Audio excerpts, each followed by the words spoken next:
223 ka pamilya nga napiktuhan sang tubig baha ginpalabutan sang bulig ni Mayor Dap Anthony Vidora sa Gariliquias pinaagi sa Municipal Social Welfare and Development Office. Ako si Azela F. Santos, Municipal Social Welfare Development Officer sang Banwa sang Hinubaan.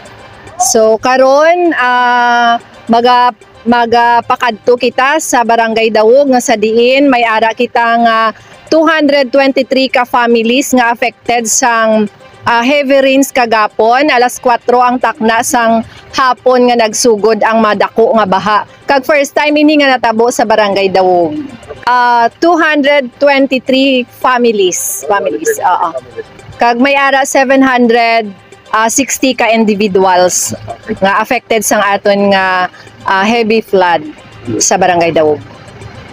Ang barangay instructed na sila sir nga during disaster, during any occurrence ng disaster, kinahanglan magpahibalo kita sa aton na natungdan nga barangay, sa aton mga barangay official.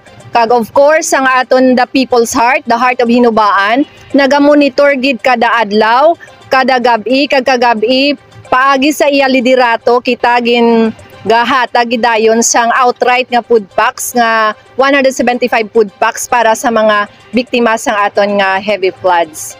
Isa katatak MDVR action agad nga paghatag sang ayuda pinaagi sa pagpanghatag sang food packs. Suno pa sa pumuluyo sa nakaligad nga 2 ka dekada, una pa lang ini nga bises nga sila naka-eksperyensya sang tuman nga baha tuga sang ulan. Ganigin pa kamaayo sang lokal nga barangay na sila magatiner sa evacuation center.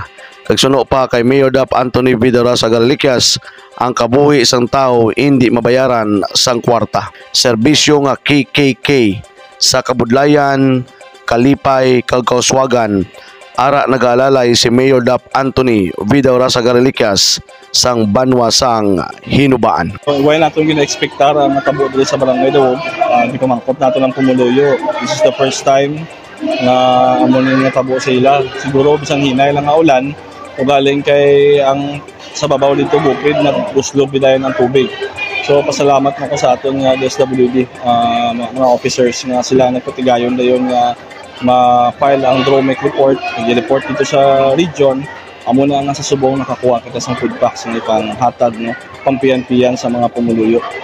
So kabay pa nga padayon kita nga naga-monitor ang bugos nga pwersa sang Banwa sang Hinubaan kag ang bugos nga pwersa sang barangay nagapakingangot gid para mabantayan naton ang mga hitabo, no, kabay pa nga wala na karon sang matabo nga flash flood diri sa Barangay Dawog.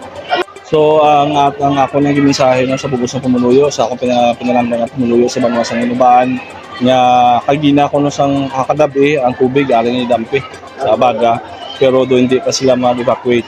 Ako gina-encourage gid ang preemptive evacuation pag kung matabo forced evacuation gid sa tanang nga pumuluyo kung amo nga mga senaryo, no, na matabo diri sa aton sa Banwa kay hindi naton mabailuhan sang kwarta o ano man nga damages, no, ang kabuhi sang tao. Sa gyapon mga kapartner, padayon kita sa pag-follow, like and share sa pila ka mga news and entertainment programs ang 96.7 The Lovely News FM. Balita, kalingawan kag pagpalangga ini sa kapartner Kenneth Perez, 1 Hinubaan.